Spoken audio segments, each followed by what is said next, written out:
If your neck pain keeps returning after treatment, it's often because the person that's assessed it has never looked past the painful spot. In this video, you'll see what a thorough evaluation should measure and why that changes the outcome. If your professional has been relying on pain to tell you what's wrong, there's going to be a gap in seeing a long-term correction of that problem. You see, just looking at symptoms alone doesn't tell you what's going on in the background that caused those symptoms to start. You know, if we just look at, say, the location of the pain, that itself doesn't pinpoint which joint is actually the problem that's restricted or stuck. It doesn't reveal how your posture is quietly loading the neck unevenly all day. And it definitely doesn't show how your nervous system is responding, whether it's amping up protection or struggling to adapt. Even with the best intentions, without actual measurement, you're left guessing as to what that root cause is. You might treat the tight muscle that hurts, but miss that postural shift or that nerve imbalance that keeps things tightening up again.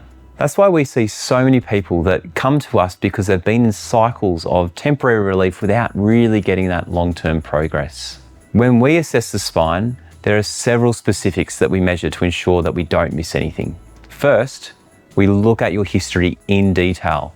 We're not just about listing all the different things that hurt, but digging into the context. You know, when did it start? What makes it better or worse? Are there patterns over time? Like, for instance, does it build up through the day? Or are there certain activities that flare it up? The big thing here is that patterns matter way more than just a simple pain score, because they show us how your neck is interacting with your day-to-day life. Next, posture assessment. We look at head position relative to your shoulders, any asymmetry or loading biases side to side. We take into account posture and orthopedic tests to tell us what the neck has quietly adapted to. You know, it might be those repeated positions from work, driving in a certain way, or habits that shape how it's held up over many, many years. And then most importantly, we check the nervous system. We check for the way it's regulating versus being in stress mode, imbalances, whether you're tending to be more active on the left or right side, and these overall adaptation patterns. The nervous system is ultimately what controls how tense these muscles are or how much we're in that protection mode. It's often the quiet driver behind why stiffness lingers, even when you're resting. And when it's appropriate, not always, but when history or our examination suggests it, X-rays that help us see joint positions, curve integrity, or any structural adaptations can be really helpful for understanding what's going on under the surface. Now, X-rays aren't about slapping on a diagnosis. They're about understanding direction and what might need that gentle support. We prioritize getting these baselines because we want to know what's happening under the surface, not just the pain. We then use those baselines to figure out exactly what's going to work for you, but then we can use that baseline as a monitoring tool to check your progress, particularly once that pain is gone. The baseline itself is crucial because true improvement has to be measurable. Otherwise, how do you know if what you're doing is actually working or not, or if it's just a great placebo? We don't just go by how things feel day to day because, as we've mentioned, feelings can fluctuate. Pain can go up and down with stress, how you've slept the night before, even the weather. Instead, we reassess regularly. We check posture to see if loading's balancing out. We'll check the scans to see how the nervous system's shifting. We'll do orthopedic tests to check how movement and restrictions are easing.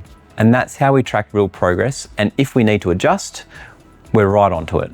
Because if you don't remeasure those things, you really just don't know if the underlying patterns are changing, and you're back to hoping for the best.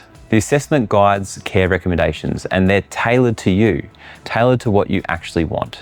Some people come to me and they just need relief from the current symptoms to get back to life comfortably.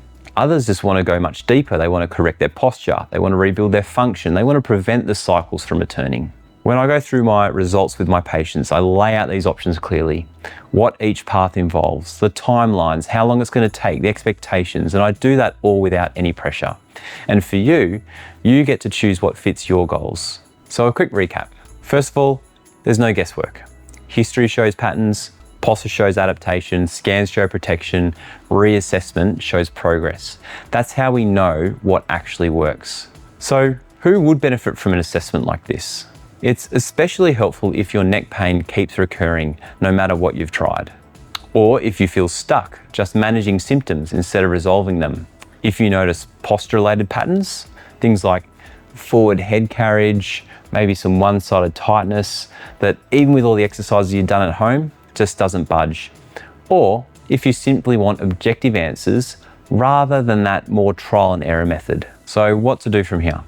First option is schedule an appointment. Now this is about clarity first. It's not jumping into treatment or any sort of commitment. It's finding out what's going on under the surface objectively. Now with that, we'll go through the assessment. So that means that we'll explain everything. And if we're not the right fit for you, whether that's you need someone different or you're not a candidate for chiropractic care, we'll tell you straight away and we'll point you in that better direction.